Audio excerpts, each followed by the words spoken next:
Ukrainian Defense Forces have eliminated Buvaisar Kasanovich Umkhanov, a commander of the Akhmat Special Forces Battalion, during operations in Russia's Kursk region.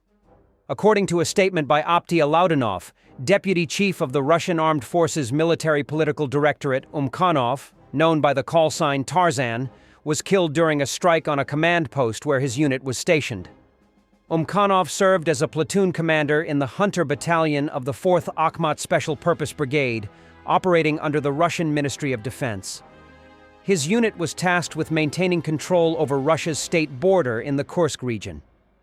According to open-source data, Umkhanov had previously been listed in the Mirotvorets database for his alleged involvement in the killing of civilians and acts of looting during the occupation of Kiev and Chernihiv regions in 2022. The Akhmat units, named after former Chechen leader Akhmat Kadyrov, are affiliated with Chechen Republic head Ramzan Kadyrov and have been integrated into the structure of Russia's armed forces since the beginning of the full-scale invasion of Ukraine. These forces have been implicated in numerous human rights abuses, including extrajudicial killings, torture, and looting during operations in the Kiev, Chernihiv, Luhansk, and Donetsk regions. Several members and commanders of the Akhmat units have been sanctioned internationally for their roles in war crimes committed on Ukrainian territory. Earlier, Ukrainian Defense Forces eliminated Amur, the commander of the Akhmat UAV unit affiliated with Ramzan Kadyrov. Operating under Russia's Ministry of Defense, his unit specialized in FPV drones, fiber optic systems, and loitering munitions. Amur was reportedly active in Russia's Kursk region at the time of his death.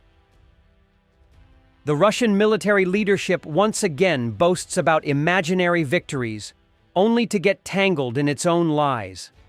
Yesterday, Gerasimov reported the full liberation of Kursk, and Putin rushed to congratulate the troops.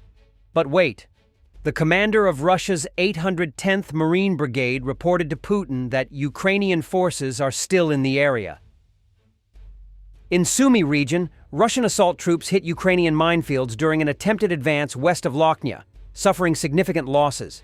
Another example of how layered defensive mining remains a critical asset in modern positional warfare. 2 Russian military quad bikes hit mines almost simultaneously during an assault on Ukrainian positions. Ukrainian border guards filmed the moment a Russian Shahed drone was shot down over Kiev region.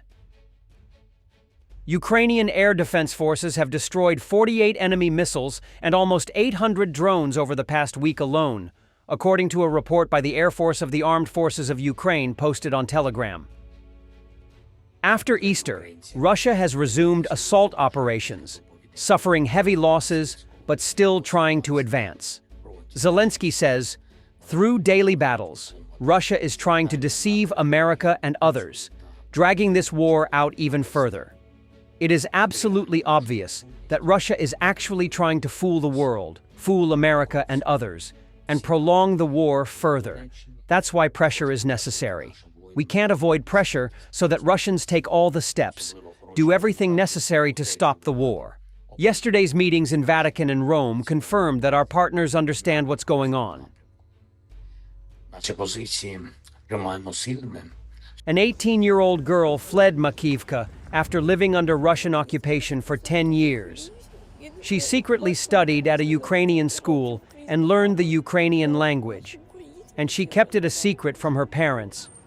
She began to fully realize the reality of the war after conversations with a boy from Kiev. Я зараз просто дуже хвилююся. Я не знаю, я побачила наконець стільки років український прапор. Я бачу українців, які розмовляють українською мовою. Маківка – це поруч з Донецьком, вони прям поруч знаходяться. Я навіть не розуміла, що ми живемо в окупації. Просто нічого не працювало так. Нічого не строїло, відбувається. Я думала, що це нормально, що так у всіх. З 7 класу вже взагалі українська мова ушла, і все було російською. Під кінець 9-го або в 10 класі я вже вчилась в 2 школах. Про це батьки не знали. Я дистанційно закінчувала 10-11 клас російської школи, там де я навчалась, і дистанційно теж в Славянську українську школу. Ось, тобто я і вчила мову, батьки підтримують ту сторону, і у нас було багато ссор за це, тому що вони казали, що ти робиш, це вбивці. Мені було неприємно це слухати. Тобто ваші батьки, у них така проросійська позиція, так? На жаль, так. Ця окупація, я навіть спам'ятати не хочу. Ти виходиш на вулицю, у тебе на кожному шагу прапор Росії. Люди, військових дуже багато, їх прям дуже багато. І вони, у них нема закону.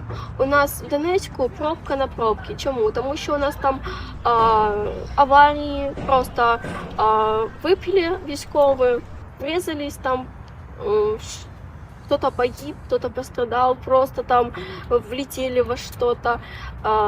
Вышли с машины, ушли. Все, если живы.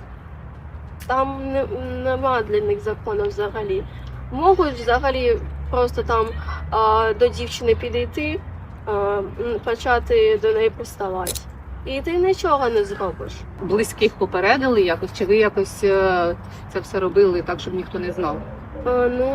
Звісно, щоб ніхто не знав, тому що боялась за те, що у мене заберуть паспорт і я просто не зможу виїхати. А я просто не могла комусь розповідати, тому що ти комусь скажеш, він скаже другому, а потім на тебе заяву напишуть і все.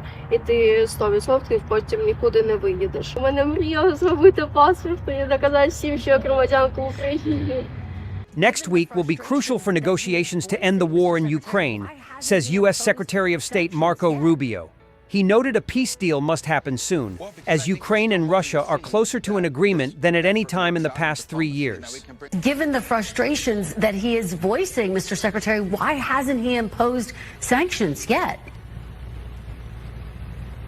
Well, because I think we're still hoping to see that this effort works out in diplomacy and that we can bring these two sides closer together. I mean, the minute you start doing that kind of stuff, you're walking away from it. You've now doomed yourself to another 2 years of war, and we don't want to see it happen. I think what's important and really weighs is there is no other country. There is no other institution or organization on the earth that can bring these two sides together. No one else is talking to both sides but us. And no one else in the world can make something like this happen but the president. This is a very significant responsibility and a really important opportunity, and we want to make sure that we work it all the way through, that we don't walk away from something that can actually work or that can actually lead to peace, but we also don't want to continue to spend time on something that's not going to get us there. So throughout this process, it's about determining, do both sides really want peace, and how close are they or how far apart they are after 90 days of effort here, over 90 days of effort.